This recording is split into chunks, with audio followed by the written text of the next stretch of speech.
يا رب قربنا وباركنا لنعمل صالحا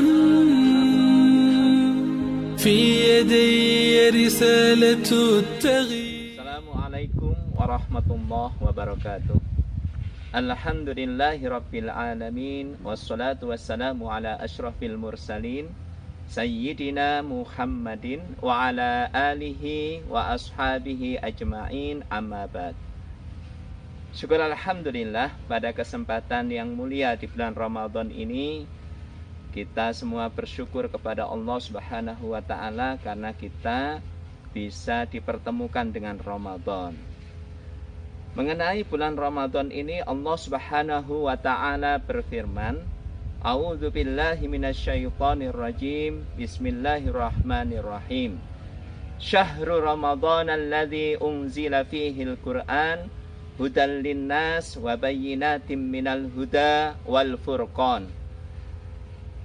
Bulan Ramadan adalah bulan yang di dalamnya unzila fihil Qur'an, diturunkan Al-Qur'an sebagai hudal linnas, sebagai petunjuk bagi manusia, dan menjelaskan mengenai petunjuk itu wal furqan, dan sebagai pembeda antara yang hak dan yang batil.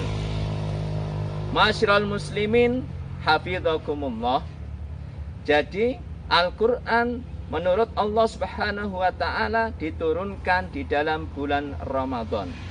Al-Qur'an berfungsi sebagai tiga hal: petunjuk bagi manusia, penjelas tentang petunjuk itu, dan pembeda antara yang hak dan yang batil. Maka sebagai seorang mukmin, seorang yang beriman kepada Allah dan Rasul-Nya, seorang muslim yang menyerahkan tunduk dan patuh kepada Allah Subhanahu wa taala, maka wajib untuk mencintai Al-Qur'an. Bentuk kecintaan kita kepada Al-Qur'an adalah kita berinteraksi dengan Al-Qur'an. Sejarah mencatat bahwa ketika kaum muslimin berinteraksi dengan Al-Qur'an, maka mereka mengalami kejayaan. Tapi ketika kaum muslimin jauh tidak berinteraksi dengan Al-Qur'an, maka mereka mengalami kemerosotan dan keterpurukan. Ma'asyiral muslimin hafidhakumullah. Sebesar-besarnya, seagung-agungnya berinteraksi dengan Al-Qur'an adalah kita membaca Al-Qur'an, kita mempelajari, memahami, merenungi, dan menerapkan semua isi dari Al-Qur'an. Itu adalah seagung-agungnya kita berinteraksi dengan Al-Qur'an. Jangan sampai kita sebagai seorang mukmin, sebagai seorang muslim, melakukan aktivitas yang disebut dengan hajrul Qur'an, mencampakkan Al-Qur'an.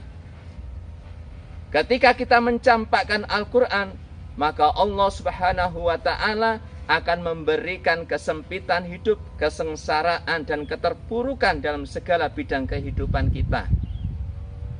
Beberapa bentuk aktivitas yang termasuk hajrul Qur'an, mencampakkan Al-Qur'an, adalah: yang pertama, tidak mau membaca Al-Qur'an, tidak mau mempelajari, tidak mau memahami, tidak mau menerapkan dan mencampakkan hukum-hukum Al-Qur'an, tidak diterapkan dalam kehidupan sehari-hari. Kita beriman kepada Al-Qur'an, tapi kita tidak mau dengan hukum-hukum Al-Qur'an. Kita malah mengambil hukum-hukum dari orang-orang barat, dari ideologi kapitalisme sekuler, maupun dari ideologi sosialis komunis. Kita mengambil demokrasi dalam sistem pemerintahan kita. Kita tidak mengambil pemerintahan Islam, yaitu Al-Khilafah, yang dengan Al-Khilafah itu kita bisa menerapkan semua isi Al-Qur'an. Ma'asyiral muslimin hafidhakumullah. Ketika kita mencampakkan Al-Qur'an, ketika kita melakukan aktivitas hajrul Qur'an, maka Allah Subhanahu wa taala menyampaikan dalam ayatnya, Bismillahirrahmanirrahim.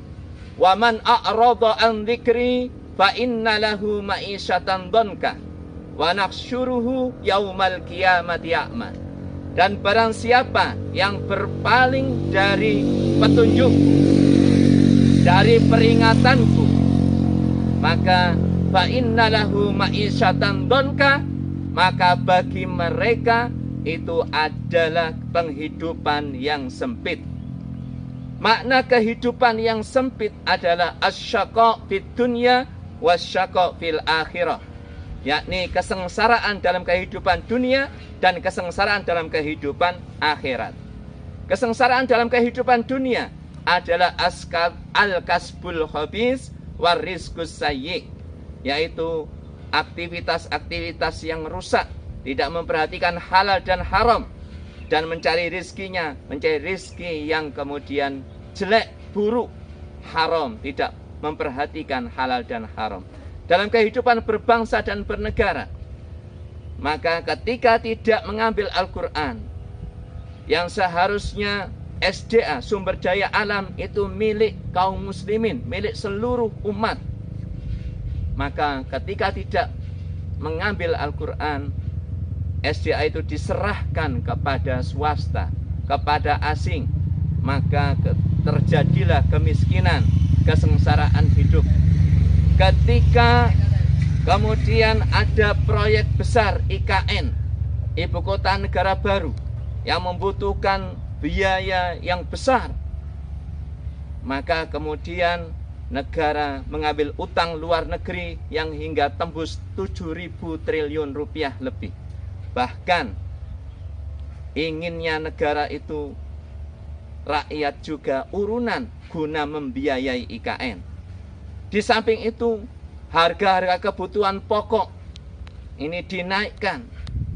Minyak goreng naik, kemudian seluruh harga-harga kebutuhan termasuk Pertalite, Pertamax naik.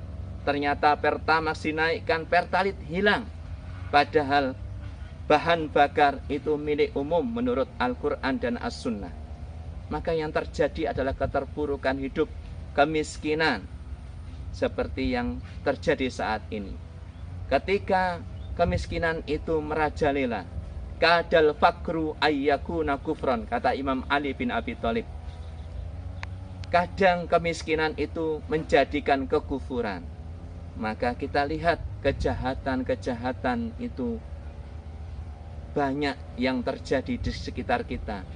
Urusan apa? Alasannya adalah urusan perut, urusan kehidupan ekonomi. Karena susahnya, sulitnya penghidupan yang ada di dalam sistem yang tidak menerapkan Al-Quran. Demikian yang bisa saya sampaikan.